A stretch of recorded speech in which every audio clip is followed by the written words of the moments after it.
Hello everyone, welcome back to the food tech online app, the solution of food education.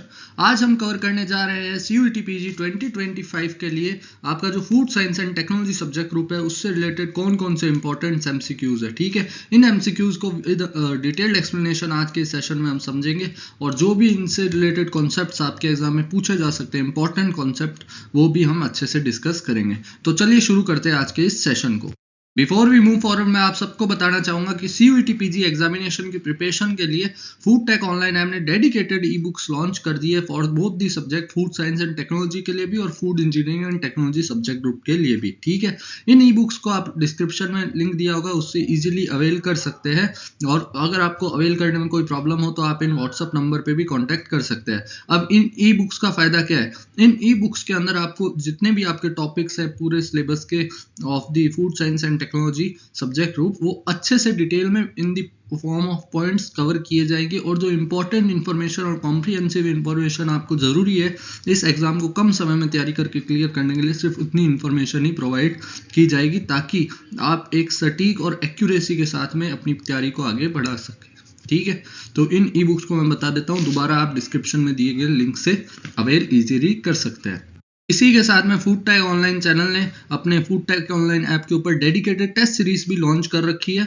बहुत ही affordable price में आपको ये test series देखने को मिलेगी, जिसके अंदर आपके जितने भी टॉपिक्स हैं related to particular subject group, जैसे फूड साइंस एंड टेक्नोलॉजी का जो सब्जेक्ट ग्रुप है, इसी के साथ साथ फूड इंजीनियरिंग एंड टेक्नोलॉजी का जो सब्जेक्ट ग्रुप है, दोनों के लिए अलग अलग टेस्ट सीरीज देखने को मिलेगी। और इनके अंदर आपके सब्जेक्ट से रिलेटेड जो भी इंपॉर्टेंट टॉपिक्स है या सब टॉपिक्स है, जैसे कि introduction to food science and technology, basic baking technology, introduction to food safety and preservation, advance baking technology, advance fruit and vegetable preservation technology, food safety, hygiene and quality testing, इनसे related आपके important MCQs और previous year questions in the form of test आपको provide किए जाएंगे। तो इस test series की practice से आप अपनी तैयारी को और ज़्यादा इंश्योर कर सकते हैं और अगर कोई टॉपिक आपका कवर नहीं हुआ है तो उसे भी चेक कर सकते हैं। ठीक है, टेस्ट सीरीज का फॉर्मेट आप यहाँ देख ही सकते हैं, अराउंड 75 to 100 क्वेश्चन पर टेस्ट सीरीज आपको देखने को मिलेंगे। उसके अलावा इसके लिए टाइम 1.5 आवर आपको देखने को मिलेगा। पूरे एग्जाम जैसा माहौल इस टेस्ट सीरीज के अंदर आपको इन टेस्ट पेपर के अंदर देखने को मिलेगा। तो इससे आप अपनी तैयारी को बहुत अच्छे से इंश्योर कर सकते हैं। तो अगेन इनको भी अवेल करना है तो आप फूड टेक ऑनलाइन ऐप को विजिट कर सकते हो, उसका लिंक आपको इसी वीडियो के डिस्क्रिप्शन में मिल जाएगा। नेक्स्ट अगर हम बात करें, अगर आपको ये सारी चीज़ें एक साथ चाहिए, मतलब आपको टेस्ट सीरीज भी चाहिए, उसके अलावा आपको ई बुक्स भी चाहिए, उसके अलावा आप चाहते हैं कि आपके हर एक टॉपिक को एक ऑल ओवर द इंडिया जो बेस्ट फैकल्टी है वो अपने एक्सपीरियंस से आपको समझाए, ताकि आप एक ही जगह से अपने सारे जो डाउट्स है वो क्लियर कर पाए, तो आप सबके लिए सीयूईटी पीजी एग्जामिनेशन के लिए फूड टेक ऑनलाइन ऐप ने डेडिकेटेड कोर्स भी लॉन्च कर रखा है for food science and technology. जो कोर्स है उसके फीचर्स में आपको रिकॉर्डेड वीडियो देखने को मिलेंगे बाय द टॉप फैकल्टी। उसके बाद में टेस्ट सीरीज देखने को मिलेगी जो अभी हमने डिस्कस की थी। ठीक है, उसके अलावा प्रीवियस ईयर क्वेश्चंस और इंपॉर्टेंट एमसीक्यूज वीडियो भी देखने को मिलेंगे। और इन सब का फायदा ये है कि ये जो क्वेश्चंस और वीडियोस है, चाहे वो प्रीवियस ईयर क्वेश्चन हो या इंपॉर्टेंट एमसीक्यू वीडियो, ये डिटेल्ड एक्सप्लेनेशन के साथ में मिलेंगे, ताकि अगर उस जो प्रीवियस ईयर क्वेश्चन से रिलेटेड या कॉन्सेप्ट से रिलेटेड कोई नया क्वेश्चन भी आए तो वो भी आप इजीली सॉल्व कर पाएंगे बाय प्रैक्टिसिंग दीज। ये डेडिकेटेड ई बुक्स देखने को मिलेगी जो आपको कॉम्प्रिहेंसिव इंफॉर्मेशन प्रोवाइड करेगी। और उसके अलावा एक और जो इम्पोर्टेंट इसका हमारा फीचर है वो ये है कि इसमें आपको ग्रुप डिस्कशन मिलेंगे। अब ग्रुप डिस्कशन के अंदर आपके जो साथ के कैंडिडेट्स हैं जो सीयूईटी पीजी की प्रिपरेशन कर रहे हैं from the food tech online app, उनसे आप डिस्कशन कर सकते हैं। ठीक है, उसके अलावा आप 24/7 अपनी किसी भी फैकल्टी से कोई भी सवाल पूछ सकते हैं। Now let's start today's session. The first question is that refractometer is used to measure, यानी जो हमारा रेफ्रेक्टोमीटर डिवाइस होता है वो इनमें से किस चीज को मेजर करने के लिए फूड इंडस्ट्री में काम में लिया जाता है। ऑप्शन है acid brix ratio, acidity, TSS and water activity. तो सबसे पहले अगर हम बात करें टीएसएस की, यहाँ पे फुल फॉर्म है टोटल सॉल्युबल सॉलिड्स। ओके, यानी कि हमारे किसी भी फूड प्रोडक्ट के अंदर total amount of soluble solids कितना है। ठीक है, तो इसका सही आंसर हो जाएगा ऑप्शन नंबर सी।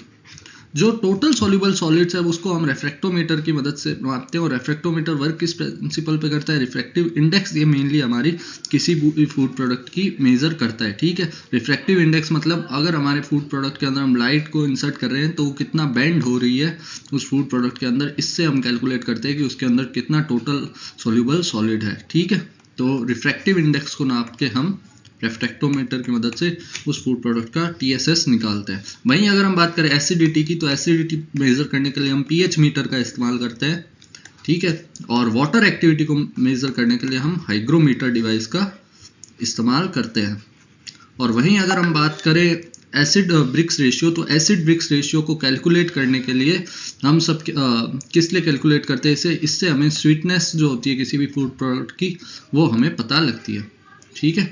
तो एसिड ब्रिक्स रेशियो से हमें sweetness of food product calculate हम कर पाते हैं। Next question is that way is the by product in manufacture of, यानी इनमें से कौन सा डेयरी प्रोडक्ट बनाते वक्त वे हमें साथ में बनता हुआ एज अ बाय प्रोडक्ट देखने को मिलता है। ऑप्शन है हमारे बटर, चीज, योगर्ट और स्किम मिल्क। तो इसका सही आंसर हो जाएगा ऑप्शन नंबर बी, चीज।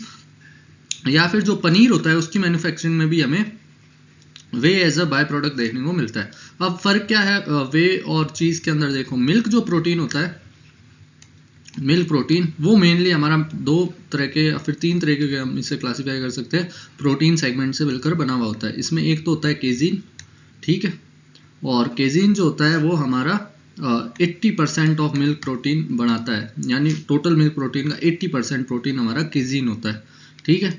उसके बाद में आता है हमारा वे प्रोटीन, ठीक है। ये हमारा होता है अराउंड 16%। और 4% के आसपास हमारा एनपीएन मैटर होता है, एनपीएन होता है 4%, ठीक है। अब अगर हम बात करें, जैसा कि आप देख सकते हैं जो केजीन होता है ये दरअसल चीज़ और पनीर मैन्युफैक्चरिंग के वक्त इसका हम कोएगुलेशन कर देते हैं और इस कोएगुलेशन से हमें चीज़ या फिर पनीर देखने को मिलते हैं, ठीक है। वहीं अगर हम वे की बात करें तो क्योंकि जब हम इसका कोएगुलेशन कर देते हैं पीछे जो हमारा लिक्विड पोर्शन बचता है या सीरम बचता है उसे हम कहते हैं वे। वे भी हमारा मेनली 2 तरीके के प्रोटीन मेन इसमें कॉन्स्टिट्यूएंट की तरह होते हैं। इस वे के अंदर हमें देखने को मिलता है अल्फा लैक्टो एल्बुमिन प्रोटीन और बीटा लैक्टो ग्लोबुलिन प्रोटीन। और भी बहुत सारा मटेरियल होता है लेकिन मेन इसके लिए 2 मेन प्रोटीन इसमें हमें वे के जो हमारा वे होता है उसके अंदर देखने को मिलता है। अब वे का काम क्या है? Whey as a byproduct बहुत सारी जगहों पे काम लिया जाता है, जिनमें मेन तो हमारी होती है जो सोप मैन्युफैक्चरिंग है उसमें वे काम आता है, या फिर whey protein as a protein supplement भी डायरेक्टली भी यूज़ किया जाता है। जैसे हमारे देखा होगा कि जो वे प्रोटीन बॉक्सेस आते हैं, जिम जो जाते हैं यहाँ पे जो बॉडी बिल्डर होते हैं वो बहुत ज़्यादा इसका इस्तेमाल करते हैं, ठीक है। उसके बाद में अगर हम बात करें बटर का, तो बटर का जो बाय प्रोडक्ट हमारा होता है वो होता है बटर मिल्क। जब हम बटर बनाते हैं तो इसके साथ में जो हमें बाय प्रोडक्ट देखने को मिलता है वो होता है buttermilk. Yogurt as a byproduct इसका कुछ नहीं होता। और स्किम मिल्क का जो होता है वो ये खुद एक बाय प्रोडक्ट होता है क्रीम सेपरेशन का। जब हम क्रीम बनाते हैं मिल्क से या फिर क्रीम सेपरेशन करते हैं तो उस वक्त जो हमें बाय प्रोडक्ट देखने को मिलता है वो होता है skim milk. Now dash is use to extend shelf life of fruit and vegetable. इनमें से कौन सा हमारा केमिकल फ्रूट और वेजिटेबल की शेल्फ लाइफ बढ़ाने के लिए काम में लिया जाता है? ऑप्शन है ethylene, calcium carbonate, gibberellic acid and all. तो इसका सही आंसर हो जाएगा option number C, gibberellic acid. ये क्या करता है? ये हमारी जो राइपनिंग की रेट होती है उसे रिड्यूस कर देता है, जिससे जो हमारा फूड प्रोडक्ट है उसकी शेल्फ लाइफ बढ़ जाती है और ये स्पॉइलेज को भी कंट्रोल रखता है, ठीक है। वहीं अगर हम इथाइलिन की बात करें तो ये मैच्योरिंग ऑफ फ्रूट्स में काम आता है, ठीक है।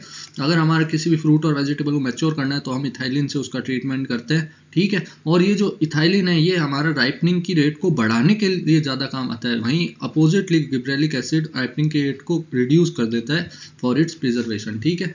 तो इसका सही आंसर हो जाएगा ऑप्शन नंबर सी।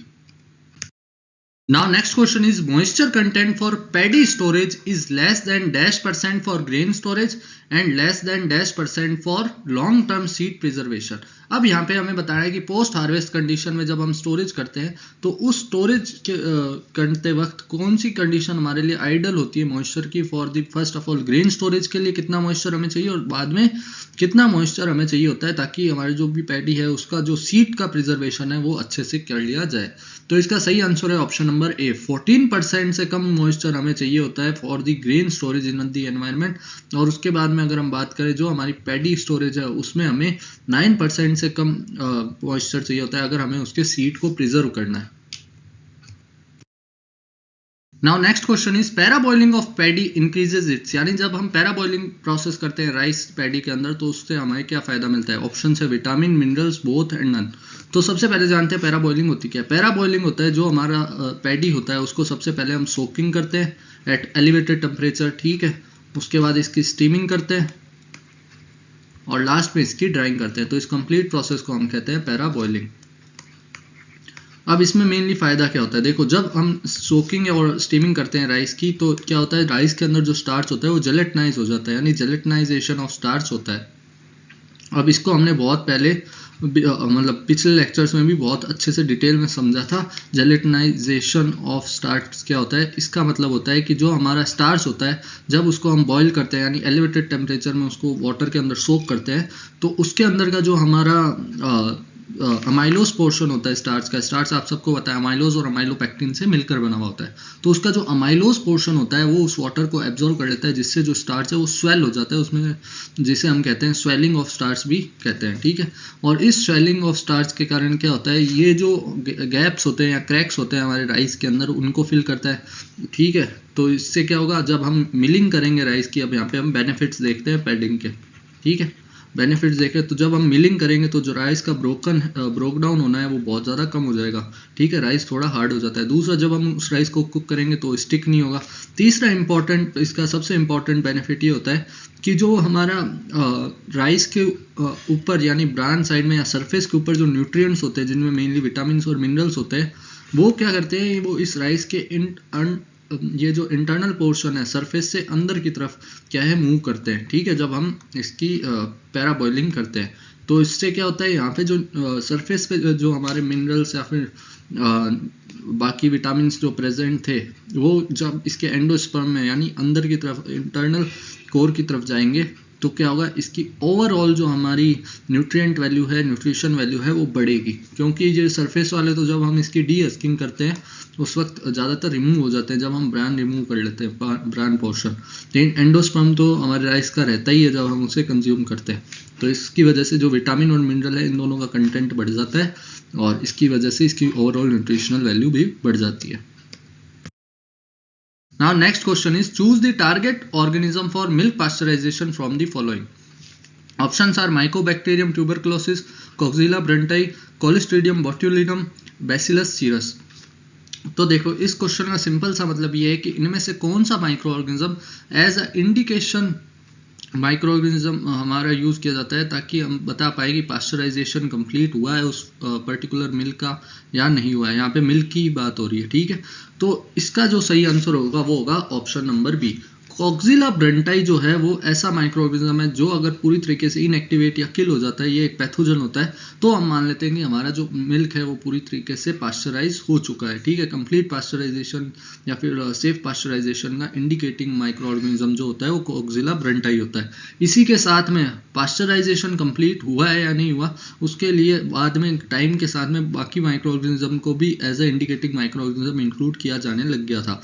अगर आपके और उन माइक्रो ऑर्गेनिज्म में थे माइक्रोबैक्टीरियम ट्यूबरक्लोसिस आफ्टर कॉक्सिला ब्रंटाई, और आजकल लिस्टीरिया मोनोसाइटोजेंस को भी मानते हैं कि अगर ये भी इनएक्टिव हो रहा है तो हमारा पास्चराइजेशन कंप्लीट है। कई जगह उसे भी इंडिकेटिंग माइक्रो ऑर्गेनिज्म मान लिया जाता है। लेकिन आप यह ध्यान रखिएगा, अगर ऑप्शन में कॉक्सिला ब्रंटाई है तो आपको इसी को टिक करना है, यही सबसे पहले हमारा इंडिकेटिंग माइक्रो ऑर्गेनिज्म की तरह माना गया था और अभी भी माना जाता है, ठीक है। और अगर ऑप्शन में आपका ये दिया होता माइकोबैक्टीरियम ट्यूबरक्लोसिस और यहाँ पे मान लो कोई और माइक्रो ऑर्गेनिज्म दिया होता, साल्मोनेला दिया होता, तो फिर आपको टीबी वाला जो है माइक्रोबैक्टीरियम ट्यूबरक्लोसिस वो टिक करना होता, ठीक है। अब यहाँ पे अगर हम माइक्रो ऑर्गेनिज्म, तो मैंने आपको बता दिया कि तीन कौन कौन से एज ए इंडिकेटिंग हमारा वर्क करते हैं for the complete pasteurization, indicating microorganism. वहीं अगर हम एंजाइम की बात करें तो हमारा जो फॉस्फेटेज एंजाइम है, ये जो एंजाइम है हमारा, ये हमारा इंडिकेटिंग एंजाइम होता है पास्चराइजेशन का। अगर फॉस्फेटेज एंजाइम हमारे मिल्क के अंदर इनएक्टिवेट हो जाता है तो हम मानते हैं कि उसका पास्चराइजेशन कंप्लीट हो चुका है। और इसके पास्चराइजेशन को चेक करने के लिए कि फॉस्फेटेज इनएक्टिव है यानी, हम जो टेस्ट करते हैं उसे कहते हैं एल्केलाइन फॉस्फेटेज टेस्ट। तो ये भी कई बार पूछ लिया जाता है कि मिल्क में कंप्लीट पास्चराइजेशन चेक करने के लिए कौन सा हमारा टेस्ट परफॉर्म किया जाता है, तो एल्केलाइन फॉस्फेटेज टेस्ट जो है वो हमारा हम कंडक्ट करते हैं to check the complete pasteurization और proper pasteurization of milk. Now next question is, to produce blue vein cheese the curd is inoculated with strain of. Options are Propionibacterium shermanii, Penicillium roqueforti, Penicillium camemberti, Brevibacterium linens. तो इसमें हमें बताना है कि जो हम blue cheese जिसे हम कहते हैं वो अगर हमें प्रोड्यूस करना है तो इनमें से कौन सा हमें माइक्रोबियल स्ट्रेन इस्तेमाल करना होगा। तो इसका सही आंसर हो जाएगा ऑप्शन नंबर बी, पेनिसिलियम रोक्यूफोर्टी। दरअसल जब हम इस स्ट्रेन का इस्तेमाल करते हैं तो एजिंग के वक्त ये जो पर्टिकुलर हमारा स्ट्रेन है पेनिसिलम रोक्यूफोर्टी जो एक तरह की फंजाई होती है, ये हमारे उस चीज़ के सरफेस के ऊपर उसके मैच्योरिंग या एजिंग के वक्त एक तरह से ग्रोथ करना शुरू करती है, जिसके कारण जो हमारा चीज़ होता है उसके अंदर हमें ब्लू लाइनिंग सी देखने को मिलती है, जिसे हम ब्लू वेन्स भी कह देते हैं। ठीक है, तो इसके लिए जो रिस्पॉन्सिबल हमारा होता है वो होता है पेनिसिलम रोक्यूफोर्टी। अब आपको बताना है कि प्रोपाइनोबैक्टीरियम शेरमानी कौन से तरह के चीज़ बनाने के लिए सबसे ज़्यादा इस्तेमाल किया जाता है। ठीक है, इसका एक मैं आपको हिंट दे देता हूँ, ये क्या करता है, ये गैस होल्स फॉर्मेशन करता है। तो आप ये भी बता सकते हैं गैस करके कि कौन से चीज़ के अंदर आपको गैस होल फॉर्मेशन देखने को मिलता है, ये आप कमेंट में बताएंगे। Now next question is the quality of egg is checked by, इनमें से कौन सा प्रोसेस है जिससे हम एग की क्वालिटी डिटरमाइन कर सकते हैं। ऑप्शन है water activity meter, candling, sense process and all. तो इसका सही आंसर हो जाएगा option number B, candling. Candling में हम क्या करते हैं, एक इस तरह का आपको एक बॉक्स सा देखने को मिलेगा जिसके अंदर यहाँ पे एक बल्ब होता है। अब यहाँ पे एक ओवल शेप बनी हुई होती है जिसके अंदर हम हमारे एग को प्लेस करते हैं। जब इस बल्ब से यहाँ पे लाइट पास की जाती है तो हमें पूरा जो एग होता है उसका इंटरनल स्ट्रक्चर देखने को मिल जाता है। ठीक है, अब इससे हम क्या क्या पता कर सकते हैं, योग की कोई योग जो है हमारा एग योग, उसकी पोजीशन कैसी है, उसकी कंडीशन कैसी है। एग वाइट जो होता है उसका हमारा पोजीशन या फिर उसका जो हमारा कोई डिफेक्ट है उसके अंदर या नहीं है। उसके बाद इंपॉर्टेंट चीज़ होती है एयर बबल। जो हमारा जो एग है उसके अंदर जो एयर बबल है वो कितना बड़ा है, यानी आप सबको पता है जैसे जैसे एग की जो एजिंग होती रहती है, मतलब एग बहुत ज़्यादा पुराना होता रहता है तो उसके अंदर का एयर बबल जो है वो श्रिंक करने लग जाता है। तो इससे हम पता कर सकते हैं एग जो है वो कितना पुराना है या फिर उसका मतलब कितने दिन तक वो और हम कंज्यूमेबल कंडीशन में रख सकते हैं। ठीक है, तो इस वजह से इसका सही आंसर हो जाएगा option number B.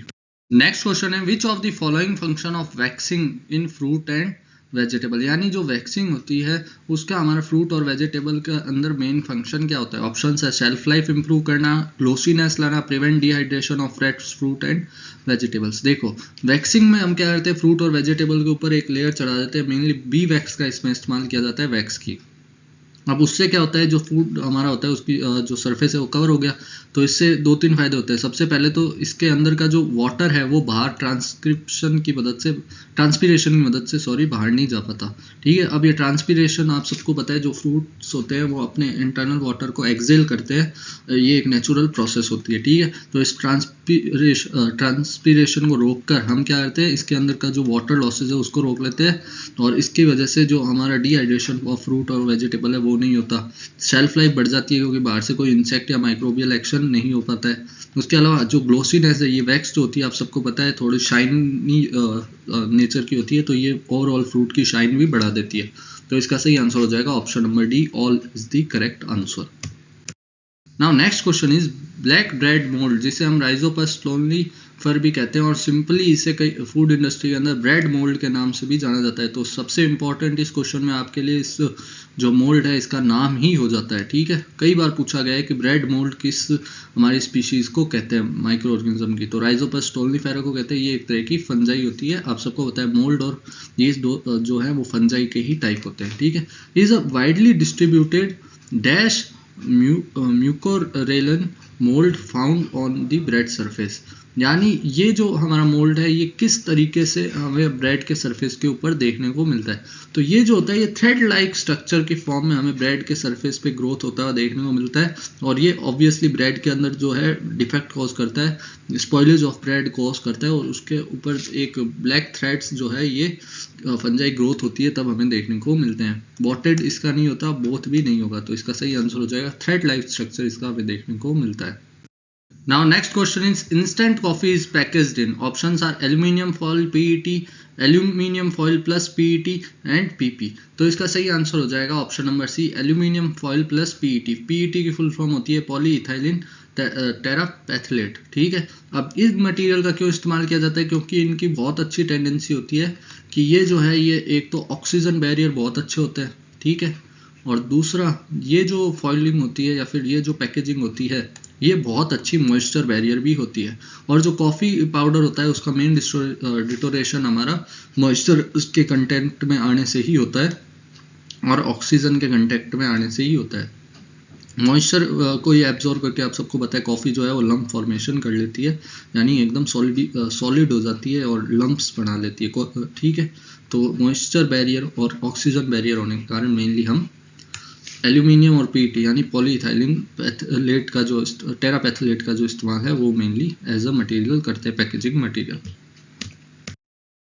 Now next question is which of the following is ethylene scavenger, यानी इथाइलिन स्कैवेंजर की तरह इनमें से कौन सा केमिकल हमारा वर्क करता है। ऑप्शन है CaCO3, KMnO4, KCl and none. अब अभी मैंने आपको बताया था कि इथाइलिन जो होता है वो हमारा एक ऐसा हार्मोन होता है या ऐसा केमिकल होता है जो हमारे फ्रूट्स और वेजिटेबल्स होते हैं उनमें राइपनिंग कॉज करता है, ठीक है, बहुत जल्दी उनकी मैच्योरिंग करता है, ठीक है। लेकिन जब हम मार्केट में किसी भी फ्रूट को बेचते हैं तो हम चाहते हैं उसकी शेल्फ लाइफ ज़्यादा से ज़्यादा हो और वो बहुत ज़्यादा अपनी मैच्योरिंग शो ना करे, ठीक है, बहुत जल्दी वो एज ना हो या फिर एक तरह से उसके अंदर एसिड वो डिटोरेशन ड्यू टू एजिंग ना हो, ठीक है। अब अगर हम बात करें इस इथाइलिन केमिकल को या फिर हार्मोन को कंट्रोल करने के लिए या फिर फ्रूट प्रोडक्ट के कांटेक्ट में आने से रोकने के लिए हम इनमें से कौन सा केमिकल इस्तेमाल करते हैं, तो उसको हम कहते हैं KMnO4 का हम मेनली इस्तेमाल करते हैं। KMnO4 का आप सबको नाम पता होगा, पोटेशियम पर मैग्नेट इसका केमिकल नेम होता है। और पोटेशियम पर मैग्नेट क्या करता है, ये इस इथाइलिन को ऑक्सीडाइज कर देता है, जिसके कारण ये हमारे फ्रूट प्रोडक्ट के अंदर रिएक्शन नहीं शो कर पाता है और उनकी एजिंग को कंट्रोल करता है, जिसकी वजह से उनकी ओवरऑल शेल्फ लाइफ हम बढ़ा देते हैं। Now next question is mineral water is packaged in, इनमें से कौन सा हमारा पैकेजिंग मटेरियल मिनरल वाटर को पैक करने के लिए इस्तेमाल में लिया जाता है। Polyethylene, terephthalate, PET, aluminium plus PET and PP यानी पॉलीप्रोपाइलेट। तो इसका सही आंसर हो जाएगा ऑप्शन नंबर बी। इसमें भी PET का ही मेनली इस्तेमाल किया जाता है। इसके बहुत सारे रीज़न है। सबसे पहले तो इसकी कॉस्ट बहुत लो होती है PET की, उसके अलावा ये इजीली रिसाइकेबल होता है और तीसरी जो मेजर प्रॉपर्टी मैंने आपको बताई थी, ये जो ऑक्सीजन का बैरियर बहुत अच्छा होता है, जिसकी वजह से ऑक्सीजन और कार्बन डाइऑक्साइड जो गैसेज है वो हमारे मिनरल वाटर के कॉन्टेक्ट में नहीं आ पाती है और उसके टेस्ट के अंदर कोई भी चेंज नहीं कर पाती है, वरना हमारे मिनरल वाटर की जो फ्रेशनेस और टेस्ट है उस पर बहुत बुरा इम्पैक्ट पड़ता है ऑक्सीजन और CO2 के कॉन्टेक्ट में आने का, ठीक है। तो इसी वजह से हमारा बी ऑप्शन एकदम सही हो जाएगा। नेक्स्ट बात करें, काराजिनन इज एक्सट्रैक्टेड फ्रॉम।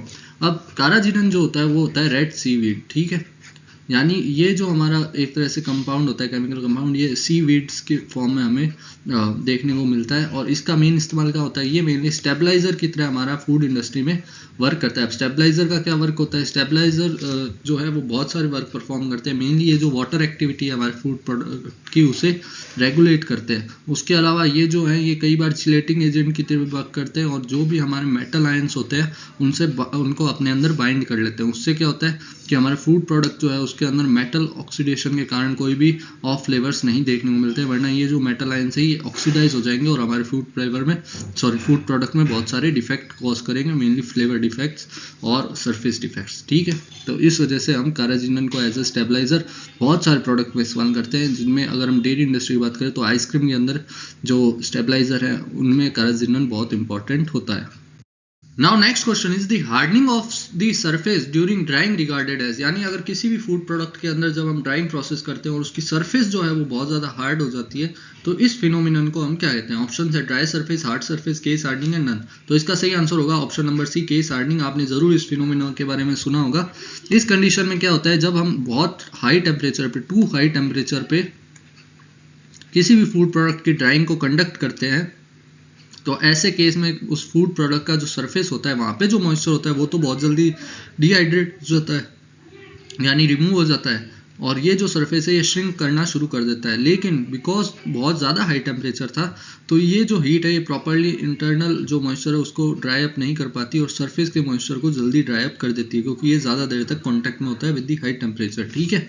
और ये जब मॉइस्चर रिमूव हो जाएगा तो ये श्रिंक हो जाएगा सरफेस, जिसकी वजह से ये जो इंटरनल मॉइस्चर है यानी इनर मॉइस्चर कंटेंट है उस किसी भी फूड प्रोडक्ट का वो बाहर एस्केप नहीं कर पाता है to this surface because this surface become hard. तो इस केस में क्या होगा, जो आउटर सरफेस होगा वो तो हो जाएगा हार्ड, और जो इनर हमारा बल्क पोर्शन होगा किसी भी फूड प्रोडक्ट का वो हमारा सॉफ्ट रह जाएगा या उसमें बहुत ज़्यादा मॉइस्चर रह जाएगा। तो इम्प्रॉपर ड्राइंग की कंडीशन हमें देखने को मिलती है। तो ये कई बार डिफेक्ट की तरह वर्क करता है, इसलिए हमारे फूड प्रोडक्ट को हमें एक ऑप्टिमम टेम्परेचर पे और लो टेम्परेचर पे मेनली ड्राई करने की ज़रूरत होती है। एक्सेसिव हाई टेम्परेचर पे हमें केज हार्डनिंग देखने को मिल जाएगी। नेक्स्ट बात करें, the thickness of starch paste is due to. अब हमें बता रहे हैं जो हमारा स्टार्च पेस्ट होता है उसके अंदर थिकनेस किस हमारे पोर्शन के कारण होती है। ऑप्शन है अमाइलोज, अमाइलोपेक्टिन, डेक्सट्रिन एंड अमाइले। तो जैसा कि मैंने अभी आपको बताया था, जो हमारा स्टार्च होता है वो उसमें मेनली दो पोर्शन होता है, अमाइलोज और अमाइलोपेक्टिन। अब जो हमारा अमाइलोपेक्टिन होता है वो वाटर इनसॉल्युबल नेचर का होता है और यही मेनली हमारे स्टार्च के अंदर जो थिकनेस है उसे प्रोवाइड करता है। अब अगर हम 2 पॉइंट इन दोनों के बारे में इंपॉर्टेंट जानना चाहें तो एक तो मैंने आपको बता ही दिया कि ये जो होता है ये वाटर सॉल्युबल होता है, अमाइलोज पोर्शन, ठीक है। उसके अलावा ये जो होता है ये वाटर इनसॉल्युबल होता है।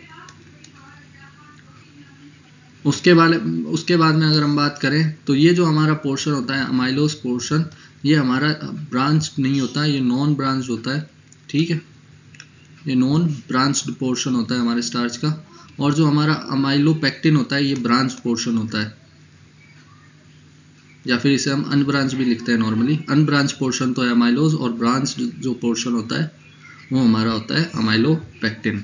उसके अलावा ये जो होता है ये स्टार्च का अराउंड 20% जो पोर्शन होता है वो हमारा अमाइलोज देखने को मिलता है, और स्टार्च के अंदर हमारा 80% जो पोर्शन होता है वो अमाइलोपेक्टिन देखने को मिलता है। तो इन दोनों के मेन 3 डिफरेंसेस होते हैं। कई बार आपके पेपर में पहले भी कई बार पूछा गया है कई एग्जाम्स में कि स्टार्च के अंदर इनमें से कौन सा स्टेटमेंट सही है। उसमें आपको स्टेटमेंट दे देगा amylose is branched and amylopectin is unbranched, amylopectin is branched and amylose is unbranched, ठीक है। तो इस तरीके से 4 ऑप्शन दे देगा, उसमें आपको बताना होगा कि कौन सा ब्रांच्ड है और अनब्रांच्ड है, या फिर पूछ लेगा इनमें से कौन सा वाटर सॉल्युबल है और इनसॉल्युबल है। तो ये 3 पॉइंट आपको ध्यान होने चाहिए दोनों ही के बीच में डिफरेंस के, ठीक है। तो इसमें सही आंसर हो जाएगा अमाइलोपेक्टिन, क्योंकि ये वाटर इनसॉल्युबल है तो ये क्या है, थिकनेस उसको प्रोवाइड करता है स्टार्च को किसी भी सॉल्यूशन के अंदर। नेक्स्ट बात करें, chemical that reduces the surface tension. इनमें से ऐसा कौन सा केमिकल है जो किसी भी फूड प्रोडक्ट की सरफेस टेंशन को कम कर देता है। तो सही आंसर होगा ऑप्शन नंबर बी, इमल्सीफायर। अब इमल्सीफायर करते क्या है, ठीक है। अब आप सबको पता है कि हमारा जो ऑयल होता है और जो वाटर होता है ये नेचुरली कभी भी आपस में मिक्स नहीं होते हैं। अब क्यों नहीं होते हैं, because they are not soluble in each other. तो जब भी हम ऑयल को वाटर के अंदर या वाटर को ऑयल के अंदर ऐड करेंगे तो ये क्या करेगा, ये इस तरीके से अपनी सरफेस टेंशन बढ़ाकर ग्लोब्यूल्स बना लेगा, ठीक है। और ये जो बाहर का जो भी लिक्विड है, मान लो हमने वाटर के अंदर ऑयल डाल दिया तो उस कंडीशन में क्या होगा, जो आपने देखा होगा ऑयल ड्रॉपलेट्स है वो आपको अलग ही सरफेस के ऊपर तैरती हुई देखने को मिल जाएगी, क्योंकि ये जो ऑयल है इसने अपनी सरफेस टेंशन बढ़ाकर एक प्रॉपर स्ट्रक्चर अपना बना लिया है, और बाकी सारा ऑयल का जो पोर्शन है, मेजर पोर्शन, वो अंदर है, ठीक है। और ये वाटर के कांटेक्ट में आना नहीं चाह रहा, क्योंकि ऑयल का नेचर ये हाइड्रोफोबिक है, यानी वाटर के से मिक्स नहीं होता है, ठीक है। अब जब हम इमल्सीफायर ऐड कर देते हैं एज अ केमिकल, तो इमल्सीफायर के अंदर 2 पोर्शन होते हैं, एक होता है हाइड्रोफिलिक पोर्शन और एक होता है हाइड्रोफोबिक पोर्शन। ये जो हाइड्रोफिलिक पोर्शन होता है ये तो वाटर से बाइंड हो जाता है, और ये जो हाइड्रोफोबिक पोर्शन होता है ये ऑयल से बाइंड हो जाता है, या हमारा जो भी फैट है उससे बाइंड हो जाता है, ठीक है। जिसके कारण क्या होता है कि ये जो इमल्सीफायर है ये इन वाटर और जो हमारा ऑयल है इसको कोलॉइडल फॉर्म में, कोलॉइडल हमारे सॉल्यूशन की फॉर्म में बना के रखता है और इन दोनों को आपस में मिक्स रखता है। तो इसका सही आंसर हो जाएगा ऑप्शन नंबर बी, क्योंकि इस मिक्सचर के कारण ही ये जो सरफेस टेंशन थी जिसके कारण ये एक दूसरे से अलग थे ऑयल और वाटर, ये कम हो जाती है, रिड्यूस हो जाती है। Now which is responsible for the umami taste. इनमें से कौन सा ऐसा केमिकल है जो उमामी टेस्ट देता है। तो इसका सही आंसर हो जाएगा ऑप्शन नंबर बी, जो सिट्रिक एसिड होता है वो हमारा उमामी टेस्ट देता है। अब आपने जब फ्लेवर्स पढ़े होंगे तो जाना होगा कि हमारा जो टंग होती है उसमें कई तरह के फ्लेवर्स वो एक तरह से डिटेक्ट कर पाती है ह्यूमन सेंसेस, ठीक है। उसमें मेन हमने देखे थे स्वीटनेस होती है, सॉरनेस होती है, उसके अलावा हमारी सॉल्टीनेस होती है या फिर सॉल्टी फ्लेवर होते हैं, उसके अलावा बीटर होता है, और लास्ट आजकल हम उमामी को भी एज अ टेस्ट या फिर फ्लेवर डिटेक्ट करते हैं। और उमामी जो होता है ये कई बार पूछा जाता है कि जो हमारा MSG होता है, यानी मोनोसोडियम ग्लूटामेट जो केमिकल होता है, जो कि चाइनीज सिंड्रोम, रेस्टोरेंट सिंड्रोम भी कॉज करता है। ये एक फ्लेवरिंग एजेंट होता है जो बहुत ज़्यादा इस्तेमाल किया जाता है चाइनीज डिशेज में। तो ये जो मोनोसोडियम ग्लूटामेट या MSG है वो भी उमामी टेस्ट ही प्रोवाइड करता है। तो कई बार पूछ लिया जाता है कि उमामी टेस्ट कौन सा प्रोवाइड करता है, और ऑप्शन में MSG भी दे दिया जाता है, तो तब हमारा मोनोसोडियम ग्लूटामेट सही ऑप्शन होगा। नेक्स्ट बात करें the category of food which help in the prevention and cure of diseases. Option है हमारे pharmaceutical, nutraceutical, medical foods and all. तो आप सबको पता है न्यूट्रास्यूटिकल ऐसे फूड प्रोडक्ट होते हैं जो कि हमारे न्यूट्रिशन तो प्रोवाइड करते ही हैं, साथ में ये बहुत सारी डिजीज को क्योर करने के भी काम में आते हैं। Now next question is fat bloom in chocolate is caused by, option are dehydration of surface, high temperature, both and none। अब फैट ब्लूम एक ऐसा डिफेक्ट होता है जिसके अंदर जो हमारा कोकोआ बटर होता है या फिर जो फैट पोर्शन होता है हमारे चॉकलेट का, वो बाकी इंग्रेडिएंट से अलग होकर सरफेस के ऊपर आ जाता है, जिसके कारण हमें जो चॉकलेट है उसके अंदर व्हाइटिश और ग्रीनिश जो है वो हमें कलर डिफेक्ट देखने को मिलते हैं। ग्रेइश भी होता है और ग्रीनिश भी होता है, ठीक है। तो इस कलर डिफेक्ट को प्रिवेंट करने के लिए और इस फैट को सरफेस पे आने के लिए रोकने के लिए हमें क्या करना होता है, उस चॉकलेट को कोल्ड और ड्राई कंडीशन में स्टोर करना होता है। तो इस जो चॉकलेट के अंदर ये फैट ब्लूम होने का मेन रीज़न होता है हमारा हाई टेम्परेचर। बहुत हाई टेम्परेचर पे अगर हम चॉकलेट को स्टोर करते हैं तो उस कंडीशन में हमें ऐसे डिफेक्ट्स देखने को मिल जाते हैं। Now next question is respiratory quotient of protein is. अब सबसे पहले बात करते हैं रेस्पिरेटरी कोशेंट होता क्या है, ठीक है। नाउ रेस्पिरेटरी कोशेंट का मतलब होता है the amount of carbon dioxide produce when we consume the oxygen during the metabolism of protein, ठीक है। मेटाबॉलिज्म ऑफ प्रोटीन के वक्त जब हम ऑक्सीजन को कंज्यूम करते हैं, आप सबको पता है, और कार्बन डाइऑक्साइड को रिलीज करते हैं, तो उनका रेशियो क्या होता है इन दी रेस्पिरेशन, ठीक है। तो इसका जो सही आंसर हो जाएगा वो हो जाएगा ऑप्शन नंबर बी। 0.7 जो होता है वो हमारा रेस्पिरेटरी कोशेंट होता है प्रोटीन का। कई जगह 0.8 भी लिखा होता है। फैट का जो रेस्पिरेटरी कोशेंट होता है वो भी 0.7 होता है, ठीक है। और जो हमारा कार्बोहाइड्रेट होते हैं उनका जो रेस्पिरेटरी कोफिशिएंट है वो 1 के बहुत ज़्यादा क्लोज होता है। क्यों होता है? क्योंकि कार्बोहाइड्रेट्स में जो कार्बन होता है वो बहुत हाई अमाउंट में प्रेजेंट होता है, जिससे जो CO2 जो है उसका अमाउंट भी ज़्यादा हो जाता है, ठीक है। वहीं अगर हम रेस्पिरेटरी कोशेंट ऑफ प्रोटीन कम क्यों होता है ये बात करें तो क्योंकि जो हमारा प्रोटीन का स्ट्रक्चर होता है उसमें ज़्यादातर हमें नाइट्रोजनस कंपाउंड देखने को मिलते हैं, तो CO2 प्रोडक्शन हमारा बॉडी कम करती है during the metabolism of protein. Now next question is sugar Bloom in chocolate is caused by. जो हमारी शुगर ब्लूम का डिफेक्ट होता है चॉकलेट के अंदर, जिसके अंदर हमें जो हमारी चॉकलेट होती है उसके सरफेस के ऊपर एक तरह से वाइटिश जो लेयर देखने को मिलती है, डिफेक्ट देखने को मिलता है, वो किस वजह से होता है हमें ये बताना है। ऑप्शन है high sugar content, moisture on surface, both and none. इसका सही आंसर है option number B, moisture on surface. अब ये होता कैसे है? जब हमारे चॉकलेट के अंदर जो शुगर होती है वो मॉइस्चर या फिर वाटर के कंटेक्ट में आती है, तो उस कंडीशन में क्या होता है, वो शुगर सबसे पहले उस वाटर के अंदर डिसॉल्व हो जाती है। लेकिन जब हमारे फेवरेबल कंडीशन होती है, हाई टेम्परेचर होती है, तो ये जो वाटर है ये डिहाइड्रेट हो जाता है हमारे चॉकलेट के अंदर से, ठीक है। लेकिन ये जो शुगर है ये इस डिहाइड्रेशन के वक्त जो चॉकलेट का सरफेस है उस पर डिपॉजिट हो जाती है, जिसकी वजह से हमें शुगर ब्लूम जैसा डिफेक्ट देखने को मिलता है, जिसके अंदर हमारी वाइटिश सरफेस हमें शुगर की वो चॉकलेट की देखने को मिलती है। तो इसका सही आंसर हो जाएगा ऑप्शन नंबर बी।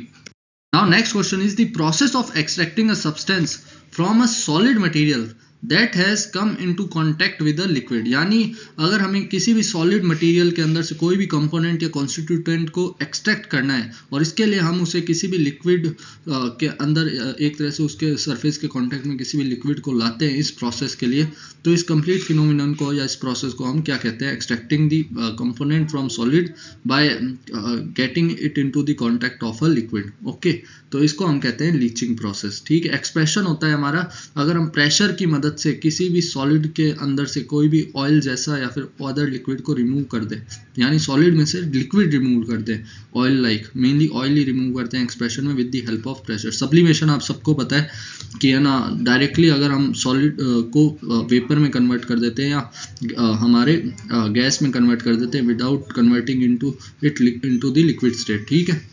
उसके बाद में कॉम्बिनेशन जो प्रोसेस होता है ये होता है breaking down of large particle into small particle. तो इसका now next question is aspartame an artificial sweetener is made up of. अब जो हमारा एस्पार्टेम होता है जो कि एक आर्टिफिशियल स्वीटनर होता है, वो इनमें से कौन से केमिकल्स की मदद से बनाया जाता है? ऑप्शन है aspartic acid valine, aspartic acid phenyl aniline, aspartic acid histidine और एस्पार्टिक एसिड एलेलिन। तो इसका सही आंसर हो जाएगा एस्पार्टिक एसिड और हिस्टिडिन, जो कि हमारा एक अमाइनो एसिड भी होता है और एसेंशियल अमाइनो एसिड होता है। इन दोनों के कॉम्बिनेशन से हमारा जो एस्पार्टेम है जो कि एक आर्टिफिशियल स्वीटनर है, ये बनाया जाता है। ठीक है, और ये हम मानते हैं 200 टाइम्स स्वीटर होता है to the sucrose, times sweetness इसकी होती है हमारी सुक्रोज से। ठीक है, अब यहाँ पे आप सबको आर्टिफिशियल स्वीटनर के बारे में पता ही है। ये वैसे स्वीटनिंग एजेंट होते हैं जो हमारी बॉडी में एब्जॉर्ब नहीं होते और हमारे ब्लड ग्लूकोज लेवल को बढ़ाते नहीं है, लेकिन हमें एज अ टेस्ट प्रोवाइड कर देते हैं स्वीटने का। ठीक है, तो इसकी वजह से ये जिन लोगों को शुगर लेवल की प्रॉब्लम होती है या ब्लड शुगर की प्रॉब्लम होती है, डायबिटीज़ की प्रॉब्लम होती है, उनके लिए ये बहुत अच्छे स्वीटनिंग एजेंट होते हैं। नेक्स्ट बात करें, the deterioration of fat due to oxidation and hydrolysis is called. Options are denaturation, decomposition, rancidity and saponification. तो इसका सही आंसर हो जाएगा ऑप्शन नंबर सी, रेंसिडिटी। अब रेंसिडिटी भी कई तरीके की होती है, मेनली हम दो तरीके की रेंसिडिटी पढ़ते हैं, जिसमें पहली हाइड्रोलाइटिक रेंसिडिटी, ठीक है, दूसरी हमारी होती है ऑक्सीडेटिव रेंसिडिटी, और एक और होती है माइक्रोबियल रेंसिडिटी। लेकिन मेनली ये दो टाइप की रेंसिडिटी हम डिटेल में पढ़ते हैं। ठीक है, हाइड्रोलाइटिक रेंसिडिटी के अंदर हमारा लाइपेज एक्शन भी देखने को मिलता है, और वहीं ऑक्सीडेटिव रेंसिडिटी की बात करें तो ये फ्री रेडिकल मैकेनिज्म के ऊपर वर्क करती है। ठीक है, हाइड्रोलाइटिक रेंसिडिटी में कई बार हमारा जो लाइपेज एंजाइम है वो बहुत ज़्यादा इन्वॉल्वमेंट अपनी शो करता है। हाइड्रोलाइटिक रेंसिडिटी का सिंपल सा मतलब है वाटर के या फिर मॉइस्चर के कंटेक्ट में फैट के आने से जो रेंसिडिटी होती है, और ये रेंसिडिटी कॉज करता है हमारा लाइपेज। तो कई बार पूछ लिया जाता है कि लाइपेज जो एंजाइम है वो किस तरीके की रेंसिडिटी कॉज करता है, हाइड्रोलाइटिक या ऑक्सीडेटिव? तो उसमें आपका आंसर हो जाएगा हाइड्रोलाइटिक रेंसिडिटी। ऑक्सीडेटिव रेंसिडिटी का मैकेनिज्म होता है फ्री रेडिकल मैकेनिज्म पे, ये ऑक्सीजन के कॉन्टेक्ट में आने से हमारे फूड प्रोडक्ट में फैट टूटता है। ठीक है, वहीं अगर हम तीसरे टाइप की बात करें तो माइक्रोबियल रेंसिडिटी होती है, जो अगर हमारे माइक्रो ऑर्गेनिज्म सर्टेन टाइप के जिनको हम लाइपोलाइटिक माइक्रो ऑर्गेनिज्म कहते हैं, वो हमारे फूड प्रोडक्ट में एक्टिविटी शो करते हैं या ग्रोथ करते हैं, तो वो हमारे माइक्रोबियल रेंसिडिटी कॉज कर देते हैं। तो ये हमारी मेन रेंसिडिटी के टाइप्स होते हैं। So these are the important questions we discussed in detail today. अगर आपको ऐसे ही और इन्फॉर्मेटिव कंटेंट चाहिए तो आप ज़रूर हमारे फूड टेक ऑनलाइन ऐप को विजिट कर सकते हैं। वहाँ पे मैंने आपको बताया कि डेडिकेटेड कोर्स हमने लॉन्च कर दिया फूड साइंस एंड टेक्नोलॉजी के अंदर, जिसके अंदर आपको introduction two of food science and technology, introduction of food safety and preservation, food safety, hygiene and quality testing, advance of fruits and vegetable preservation technology, ये सारे important topics अच्छे से detail में कवर करके पढ़ाई जाएंगे। उसके अलावा आप अगर फ्री क्वालिटी एमसीक्यूज प्रैक्टिस करना चाहते हैं तो भी हमारे ऐप पे विजिट कर सकते हैं।